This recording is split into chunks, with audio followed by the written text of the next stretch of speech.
مقداد ابن اسود مقداد کندی. الف سین واو دال.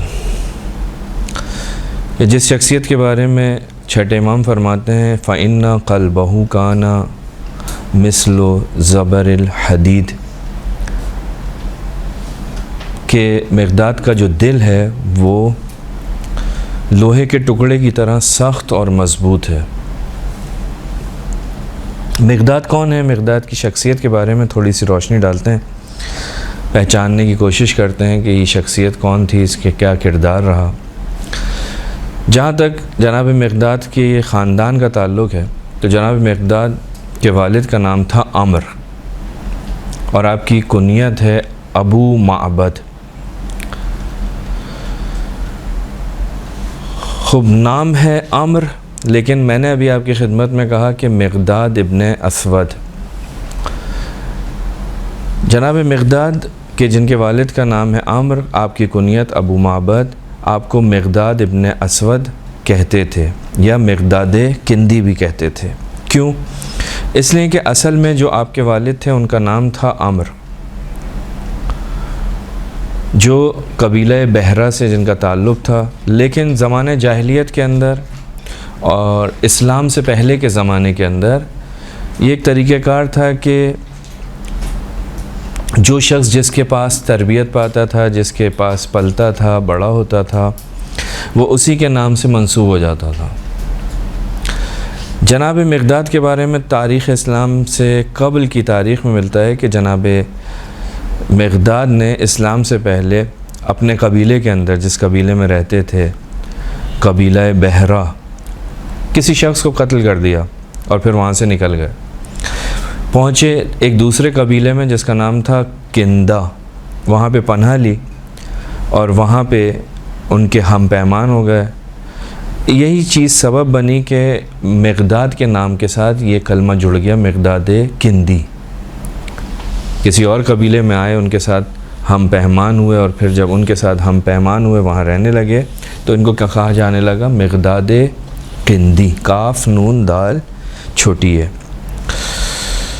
وہاں پر بھی ان کے ساتھ کچھ ایسا ہی حادثہ پیش آیا اور پھر وہ وہاں سے مکے کی طرف آئے اور قبیلہ بنی زہرہ کے وہاں پر ایک شخص ہے جس کا نام تھا اسود، اس کے ساتھ ہم پیمان ہوئے. اسود نے رسم جاہلیت، جو جاہلیت کے جو افکار تھے، طور طریقے تھے، اس کے مطابق ان کو اپنا لے پالک بیٹا جو ہے وہ بنا لیا. تو کیونکہ اس کا نام تھا اسود لہٰذا یہ مشہور ہو گئے مقداد ابن اسود. جب رسول خدا آئے، رسول خدا کا زمانہ آیا، قرآن مجید نازل ہوا تو قرآن مجید کی ایک آیت شریفہ آئی ادعوہم لآبائہم ہوا اقسط عند اللہ. پروردگار عالم قرآن مجید میں کہتا ہے کہ یہ جو تم لوگ جو بچوں کو اپنی سرپرستی میں لے کر آتے ہو، جو تمہارے لے پالک بچے ہیں، ان کو ان کے آبا کے نام کے ساتھ، ان کے باپ، ان کے جو والد ہیں ان کے ناموں سے پکارو. یہ اللہ کے نزدیک عدالت کے نزدیک تر ہے. قرآن مجید کہتا ہے ہوا اقسط عند اللہ. جب یہ آیت نازل ہوئی تو مسلمانوں نے کیا کیا؟ مسلمانوں کے پاس بہت سارے ایسے بچے تھے کہ جو لے پالک تھے، ان کی اپنی اولاد نہیں تھی، انہوں نے پالے تھے، جس کو عربی میں کہا، جس کو ہم کہتے ہیں، فارسی میں شاید ایک لفظ استعمال کرتے ہیں پسر خواندے. جیسے رسول خدا کا بھی ایک بیٹا تھا جو رسول خدا نے پالا تھا اور پھر ان کی شادی ہوئی تھی. شادی کے بعد انہوں نے اس زوجہ کو طلاق دی تو اس خاتون سے رسول خدا کی شادی ہوئی. تو لوگ کہنے لگے یہ کیا ہو گیا، کیونکہ وہاں ایک رسم تھی. اب جب لوگوں نے یہ کہا تو آیت نازل ہوئی کہ محمد جو ہے تم میں سے کسی کا باپ نہیں ہے، وہ رسول اللہ ہے. تو پسر خواندہ یعنی لے پالک بیٹا. تو جب یہ آیت نازل ہوئی تو لوگوں نے جو ان کے پاس تھے ان کو ان کے بچوں کے والد جو حقیقی باپ تھے ان کے نام سے پکارنا شروع کیا. تو یہاں پر جناب مقداد جو ہے جو کہ اپنے والد جو نسبی اعتبار سے جو ان کے والد تھے جن کا نام کیا تھا عمر، ان کے نام سے پھر دوبارہ ان کو پکارا جانے لگا، یعنی ہوگا مقداد ابن عمر. عمر ان کے والد تھے. بہت طاقتور انسان تھے، شجاع تھے، دلاور تھے، اور اصحاب رسول میں ان کا شمار ہوتا تھا. جی مقداد.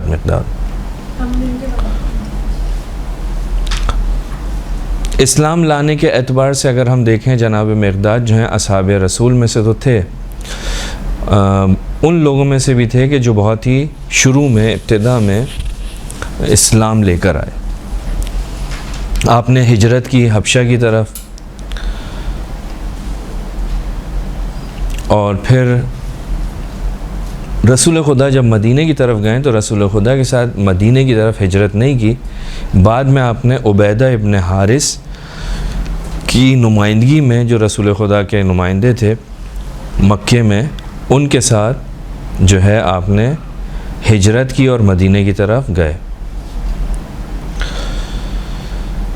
جنگ بدر، جنگ احد اور دوسرے غزوات کے اندر جناب مقداد نے شرکت کی، اور دین آپ کا ایمان اتنا مضبوط تھا، اتنے ثابت قدم تھے کہ ابن مسعود تاریخ لکھنے والے ہیں، بہت ہی مشہور مورخ ہیں، انہوں نے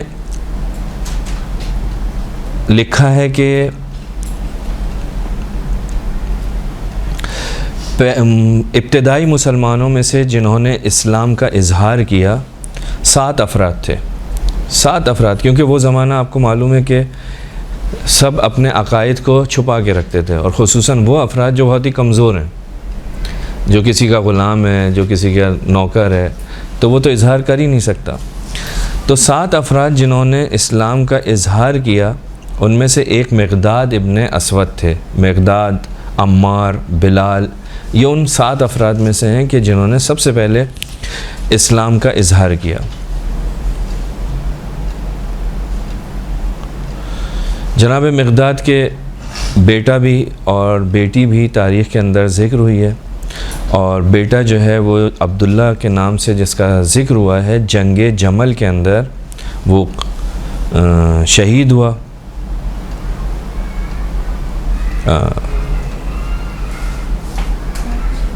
شہید نہیں بلکہ مارا گیا. جنگ جمل کے اندر مقداد کا بیٹا جو مولا کائنات کے مد مقابل آیا تھا، مولا کائنات کے نہیں عبداللہ جو بیٹے کا نام تھا عبداللہ، اور بیٹی کا نام ظاہراً کریمہ. کہ جنگ جمل کے اندر جو ہے وہ مولا کائنات کے مد مقابل آیا، وہاں قتل ہوا. جب امیر المومنین ان لاشوں کے پاس سے گزر رہے تھے تو امیر المومنین نے کہا کہ بئس ابن الاخت انت، یعنی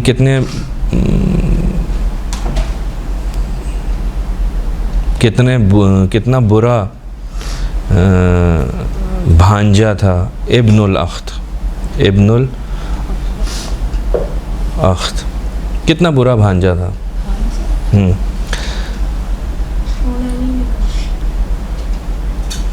تم جو ہے امام علی نے اس کو کہا. مقداد جو ہے، مقداد دیکھیں یہ ایک مختصر سا وہ تھا، لیکن اگر ہم جناب مقداد کی ساتھ ان کا جو مقام، ان کا جو مرتبہ ظاہر ہوتا ہے، وہ اس اعتبار سے ظاہر ہوتا ہے کہ رسول خدا کے زمانے میں آپ اتنا زیادہ دکھائی نہیں دیتے، لیکن رسول خدا کے بعد مولا کائنات کے زمانے میں مولا کائنات کے باوفا ترین اصحاب میں آپ کا شمار ہوتا ہے. ایک اصطلاح تاریخ کے اندر ملتی ہے ارکان اربعہ، یعنی 4 رکن. 4 رکن یہ ایسے رکن ہیں کہ رسول خدا کے بعد جب رسول خدا کی رحلت ہوئی تو بہت سارے لوگ جو رسول خدا کے ساتھ تھے، جو جانتے تھے امیر المومنین کو پہچانتے تھے، آپ کے مقام کو جانتے تھے، سب کچھ سمجھتے تھے، لیکن جب رسول خدا اس دنیا سے گئے تو وہ صراط مستقیم سے منحرف ہو گئے، ہٹ گئے۔ لیکن یہ 4 افراد ایسے تھے جن کو ارکان اربعہ کہا جاتا ہے، یہ امیر المومنین کے ساتھ کھڑے رہے، یہاں تک کہ امیر المومنین کی خلافت کا زمانے سے پہلے تک، جب تک یہ بعض افراد حیات رہے، زندہ رہے، اس وقت تک۔ اور یہ قائل تھے اس چیز کے کہ علی ابن ابی طالب خلیفہ بلا فصل رسول خدا، اور ایسا نہیں کہ خاموش تھے، ہر زمانے میں احتجاج کرتے رہے۔ امیر المومنین کے یعنی رسول خدا کے جانے کے بعد جو معاملات ہوئے وہاں پر یہ اعتراض کر رہے ہیں، اس کے بعد دوسری خلافتوں کے زمانے میں مسلسل اعتراض کرتے ہیں اور امیر المومنین کا دفاع کرتے ہیں، امیر المومنین کی حمایت کرتے ہیں۔ یعنی ولایت کا دفاع، ولایت کی حمایت میں جناب مقداد بہت ہی بالکل واضح آپ کا کردار ہے، یعنی کسی قسم کا کوئی تقیہ یا کوئی ایسی چیز نہیں ہے کہ جو اپنے عقیدے کو وہ چھپاتے ہوں، علل اعلان امیر المومنین کی شخصیت کو بیان کرتے تھے، حدیث غدیر اور ان دوسری احادیث کے ذریعے احتجاج کرتے تھے، اور کسی کو بھی خلافت رسول خدا کے قابل نہیں سمجھتے تھے امیر المومنین کے ہوتے ہوئے۔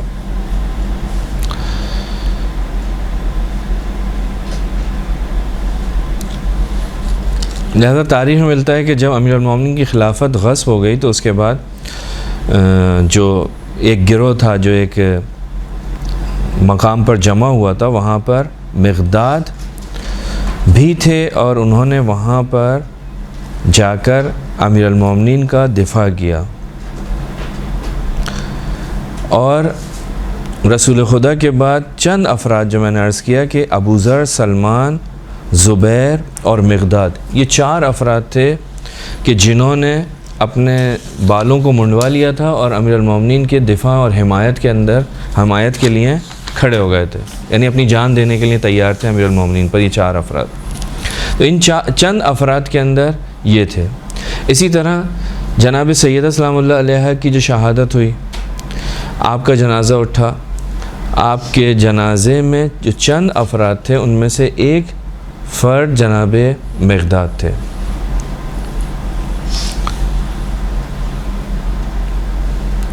جناب مقداد نے شورا کے اندر جو تیسرے مرحلے پہ آ کر بنائی گئی تھی، باقاعدہ آپ نے مولا کائنات کا دفاع کیا، لیکن وہاں پہ کچھ قانون ایسے تھے جس کی وجہ سے مولا کائنات کو پھر ایک مرتبہ منصب خلافت پر یا منصب خلافت مولا کائنات کو نہیں دیا گیا، جو ظاہری حکومت کی صورت میں تھا۔ لیکن وہاں پر بھی امیر المومنین کی جو دفاع کرنے والے تھے وہ ان میں سے عمار اور مقداد سر فہرست آپ کو دکھائی دیتے ہیں۔ حتیٰ بعض اوقات ایسے بھی جملے ملتے ہیں کہ مقداد امیر المومنین سے کہتے ہیں کہ آپ جہاد کا حکم دیں، ہم جہاد کریں گے، ہم کھڑے ہوں گے۔ تو امیر المومنین نے کہا کہ ہم کن لوگوں کے ساتھ مل کر جنگ کریں، یعنی ہمارے ساتھ لوگ نہیں ہیں۔ اس وقت ایک شعر ملتا ہے جناب عمار یاسر کا، یعنی جناب مقداد مولا کائنات سے کہتے ہیں کہ مولا آپ کھڑے ہوں، جنگ کریں، ہم آپ کے ساتھ ہیں۔ تو امام نے فرمایا کہ ہم کس کے ساتھ مل کے جنگ کریں؟ تو جناب عمار مولا کائنات سے خطاب فرماتے ہیں، کہتے ہیں کہ یا نائی الاسلام، اے موت کی خبر دینے والے، اٹھ اور اسلام کی موت کی خبر دے، کہ اے موت کی خبر دینے والے اٹھ اور اسلام کی موت کی خبر دے، معروف مر گیا، منکر ظاہر ہو گیا۔ جناب عمار یاسر کے اشعار تھے اس وقت، یعنی ختم ہو چکا ہے سب کچھ. پھر عمار نے کہا خدا کی قسم اگر میرے لیے مددگار ہوتے تو میں ان کی مدد سے میں جنگ کرتا، اگر ایک آدمی بھی ان میں سے ہوتا میں جنگ کرتا، میں دوسرا آدمی ان میں سے ہوتا جنگ کرنے کے لیے. یعنی بہت زیادہ تشویش کر رہے تھے کہ مولا سے کہہ رہے تھے مولا آپ اٹھیں جنگ کریں، لیکن مولا کائنات تھے، وہ جانتے تھے کہ کیا مسئلہ ہے، کیا معاملات ہیں. لہذا مولا کائنات نے فرمایا کہ اے عمار خدا کی قسم میں ان کے ساتھ جنگ کرنے کے لیے اپنے ساتھ کسی کو نہیں پا رہا، کسی کو نہیں دیکھ رہا، نہیں ہے میرے افراد، میرے پاس نہیں ہے لوگ، اور میں نہیں چاہتا کہ کوئی ایسا کام کروں کہ جس کی میں توان نہ رکھتا ہوں، اس کے اوپر میں تمہیں ابھاروں، تمہیں آگے بڑھاؤں. ایسا کام نہیں کرتا. یعنی جنگ کا نتیجہ مولا کائنات دیکھ رہے ہیں. یہ چند افراد ایسا نہ ہو کہ یہ بھی ضائع ہو جائیں. لہٰذا مولا کائنات نے کہا نہیں، مولا کائنات بہتر جانتے تھے کیا ہونے والا ہے. تو یہ وہ شخصیت ہے کہ جو مسلسل مولا کائنات کے ساتھ کھڑی ہوئی ہے. اگر روایات کے اندر ہم جا کر دیکھیں تو جناب مقداد کے جو فضائل بیان ہوئے ہیں ان میں چند احادیث آپ کی خدمت میں عرض کروں. رسول خدا صلی اللہ علیہ وآلہ وسلم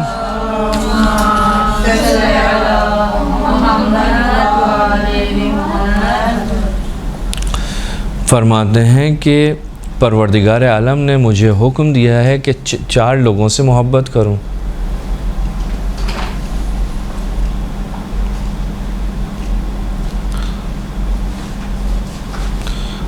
اور وہ پروردگار بھی ان سے محبت کرتا ہے. رسول خدا فرما رہے ہیں. اہل سنت نے اس روایت کو نقل کیا کہ ان اللہ عز و جل امرنی بحب 4 واخبرنی انہ یحبہ. رسول خدا سے پوچھا یا رسول اللہ وہ 4 افراد کون ہیں؟ فرمایا علی ان میں سے ہے، اور 3 مرتبہ اس جملے کو تکرار کیا کہ علی ان میں سے ہے، علی ان میں سے ہے، علی ان میں سے ہے. یعنی ایک ہو گئے مولا کائنات. اس کے بعد فرمایا ابو ذر، مقداد، سلمان. یعنی رسول خدا فرما رہے ہیں کہ پروردگار عالم نے مجھے حکم دیا ہے کہ ان سے محبت کروں، اللہ بھی ان سے محبت کرتا ہے. ایک دوسری روایت میں اسی طرح ملتا ہے علیکم بحب 4. یعنی وہاں رسول خدا نے بتایا کہ مجھے خدا نے حکم دیا. یہاں اس حدیث کے اندر، اس دوسری حدیث کے اندر رسول خدا فرماتے ہیں کہ تمہیں چاہیے کہ ان 4 افراد سے محبت کرو. رسول ہم سے کہہ رہے ہیں، قیامت تک آنے والے ہر مسلمان سے کہہ رہے ہیں علیکم بحب 4. یعنی تمہیں ان 4 افراد سے محبت کرنی چاہیے. کون؟ علی، ابو ذر، سلمان، مقداد. رسول خدا کا حکم ہے کہ آپ ان سے محبت کریں. یا ایک اور حدیث جو رسول خدا سے ملتی ہے کہ ان الجنت لتشتاق الی 4. جنت جو ہے وہ 4 افراد کی مشتاق ہے، چاہتی ہے کہ 4 افراد اس جنت کے اندر آ جائیں. کون ہیں؟ علی، عمار، ابی ذر والمقداد. مولا کائنات عمار یاسر، ابو ذر غفاری اور مقداد. اس میں عمار کا نام آ گیا. اس میں عمار کا نام ہے. سلمان کا نہیں. یہ جو جنت جن کی مشتاق ہے علی ابن ابی طالب، عمار، ابی ذر اور مقداد. بعض روایتوں میں ایسا ہے، بعض میں اس میں روایت میں 4 ہے، بعض میں آئے 5. تو جب 5 آئے تو وہاں پہ سلمان بھی ہیں. اسی طرح سے ایک روایت رسول خدا اور مولا کائنات کے حواریوں کے بارے میں اور دیگر ائمہ معصومین کے حواریوں کے بارے میں نقل ہوئی ہے. تو اس روایت میں کہ یعنی ان کے ساتھی کون ہوں گے، قیامت میں سب کے ساتھی حواری، ان کی پیروی کرنے والے افراد کو بلایا جائے گا. تو امام موسیٰ کاظم علیہ السلام فرماتے ہیں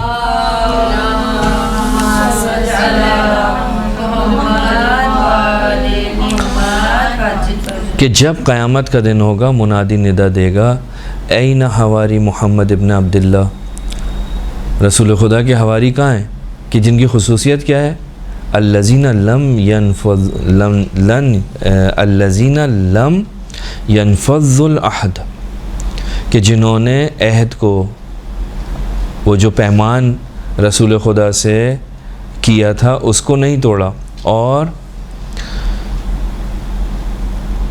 صراط مستقیم کے اوپر ہی چلتے رہے۔ رسول خدا کے بعد کوئی نہیں بچا۔ کہاں ہیں وہ لوگ کہ جنہوں نے رسول خدا کے بعد عہد کو نہیں توڑا اور صراط مستقیم پر باقی رہے؟ کہاں ہیں وہ؟ اس وقت امام فرماتے ہیں سلمان، مقداد، ابو ذر کھڑے ہوں گے اور وہ اپنے آپ کی شناخت کروائیں گے، کہا یہاں ہیں، یہ ہیں وہ کہ جو رسول خدا کے بعد رسول خدا کے نقش قدم پر چلتے رہے، رسول خدا کے بتائے ہوئے راستے پر چلتے رہے۔ اسی طرح سے امام صادق علیہ السلام کی ایک حدیث ہے جس میں امام فرماتے ہیں مقداد کا مقام کیا ہے، اس منزلت، اس مقام کیا ہے میری امت کے درمیان یا اس امت کے درمیان؟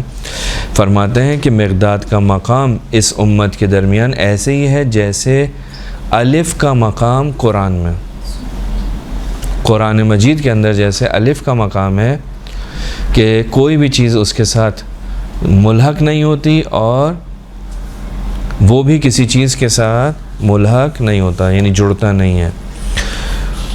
کا منزلت الف فی القرآن لا یلزق بہا شیء، کہ اس کے ساتھ کوئی بھی چیز جو ہے وہ ملحق نہیں ہوتی، جڑتی نہیں ہے، الحاق نہیں ہوتا، ملتی نہیں ہے۔ سیم شکل میں رہتا ہے۔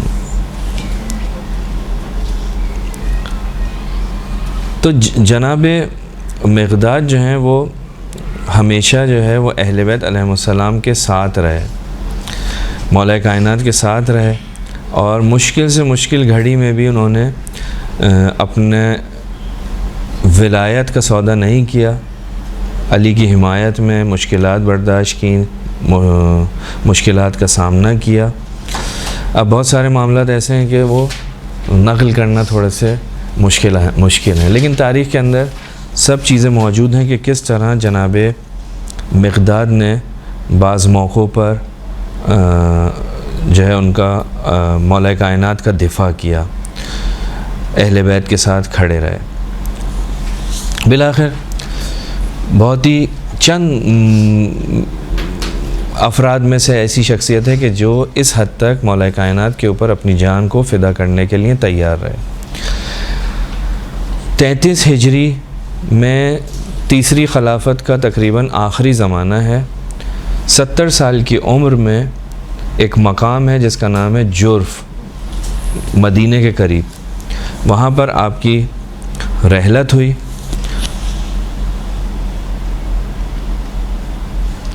اور اس دنیا سے آپ رخصت ہو گئے تقریباً 70 سال کی عمر میں۔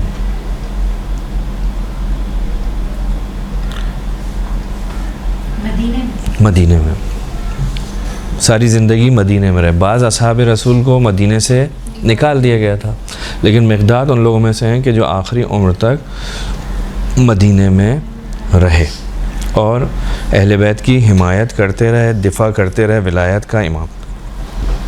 یہ تھے مقداد۔